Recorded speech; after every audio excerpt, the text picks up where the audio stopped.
menyaksikan Flash Report bersama saya Gabriela Claudia dan inilah Flash Report edisi hari ini selengkapnya. Presiden Prabowo Subianto resmi menabuh genderang perang melawan sampah. Tak tanggung-tanggung, investasi senilai 58 triliun rupiah siap dikucurkan untuk membangun 34 titik pembangkit listrik tenaga sampah. Dalam Rakornas Pemerintah Pusat dan Daerah 2026 di Sentul Bogor, Prabowo menekankan over capacity tempat pemrosesan akhir atau TPA bakal jadi ancaman serius di seluruh Indonesia pada 2028 mendatang. Diproyeksi hampir semua TPA sampah akan mengalami over capacity pada tahun 2028, bahkan lebih cepat. Untuk itu, tahun ini kita akan buka 34 proyek pembangunan waste to energy di 34 kota. Ini saya minta groundbreaking berapa bulan ini dilaksanakan. Ini kita perkirakan 2 tahun lagi sudah berfungsi. Ini investasi cukup besar. Totalnya itu hampir $3,5 miliar untuk 34 titik itu. Saudara-saudara, salah satu adalah pariwisata. Pariwisata menyerap lapangan kerja paling banyak. Menyiapkannya juga paling cepat dan lebih murah dari yang lain-lain. Tapi saya menggugah saudara-saudara sekalian. Pariwisata, apakah turis mau datang melihat sampah? Indonesia indah, dia mau datang lihat kumuh. Dia mau ke Bali, pantai Bali kotor. Saya di Korea ketemu tokoh-tokoh di Korea, menteri-menteri, jenderal-jenderal.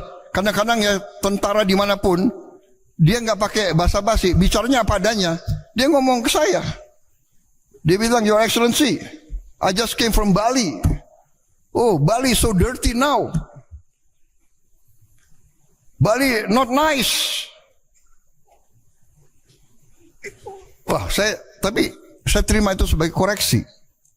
Diproyeksikan proyek ambisius Waste to Energy atau WTA akan rampung dalam 2 tahun ke depan, sehingga segera berfungsi menyerap ribuan ton sampah harian menjadi energi listrik yang akan diserap oleh PLN. Selain infrastruktur, Gerakan Indonesia Aman Sehat Resik Indah atau ASRI juga diluncurkan untuk memerangi krisis sampah sekaligus membangkitkan budaya gotong royong nasional. Diharapkan perang terhadap sampah menjadi fondasi kuat bagi ekonomi hijau Indonesia di masa depan. Tim Liputan Eljon Media melaporkan. Menjelang Ramadan hingga Idul Fitri 1447 Hijriah, pemerintah memastikan pasok pangan nasional dalam keadaan aman dan harga tetap terkendali. Menteri Pertanian Andi Amran Sulaiman memberikan peringatan keras kepada pelaku usaha, terutama jegal sapi untuk tidak menaikkan harga di tengah surplus stok nasional. Kami membentuk tim Satgas bersama Polres seluruh Indonesia, dan tim kami di lapangan tugas selama 2 bulan. Mulai minggu lalu, tugas untuk memantau harga dan bukan lagi menghimbau, tapi menindak produsen yang menaikkan harga. Salah satu contoh kemarin, kami melihat di berita harga daging naik. Padahal di feedlotter tidak naik.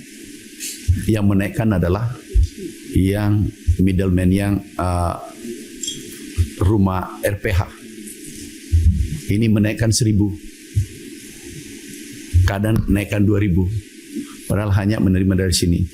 Izin Bu Ketua, kami lapor, barang siapa yang menaikkan harga daging di atas HET, izinnya kami cabut untuk tahun depan. Izinnya dicabut tahun ini, tapi tahun depan tidak boleh impor. Dalam rapat kerja bersama Komisi 4 DPR RI, Mentan memaparkan data optimisme neraca pangan tahun 2026.